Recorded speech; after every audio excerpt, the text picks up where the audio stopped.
Olsun, gününüz aydın olsun, işiniz zavanda olsun. Ben yine şembe gününün relaksını size göstermek istedim. Buna bakın necə güzel. Ne maşın yoktu, ne adam yoktu.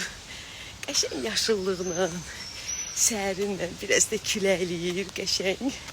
Sabahınız xeyir olsun, gününüz aydın olsun, işləriniz güllərə baxın. Ay Allah, güllərə baxın. Allah işinizi avan diləsin.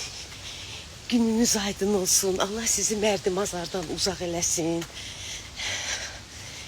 Dünənki hadisələr bir balaca hamımızın qanın qaraldıb.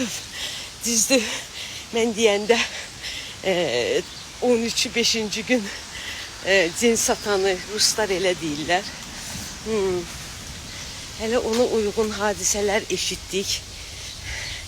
Buradan hem yerlilerimizə, hem vətənlərimizə, xalqımıza səbir diləyirik. İnşallah yaxşı olar Allah'ın köməkliyi. Hak nahak hamısı yerin tutar, əmin amanlıq olar.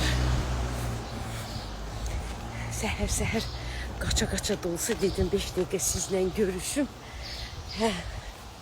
Ona görə dedim bu hüzünü, sakitliği Allah bütün dünya insanlarının, eyni zamanda Müslümanların səmasından əskiyləməsin. Bu quşların səsin, bu gözəlliyi, bu sakitliği, bu əmin amanlığı. Amin Allah. Öpürəm hamınızı. Tələsirəm. Ama dedim ki bir dənə bu güzellikleri görəsiniz ki ne güzel yollarla gedirik. Bu bir mucize. Bu bir relax. Bəli. Nərgiz xanım yenə piyada. Nərgiz xanım yenə xəstəxanəyə. Bəli. Öpürəm hamınızı. Özünüzdən müğayət olun. Amin Allah təki bütün konfliktler hamısı sakitliklə yola gəlsin. Allah dünyamızı əmin-aman eləsin.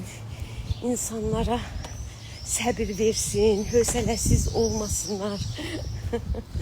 Öpürəm hamınızı, sağ olun.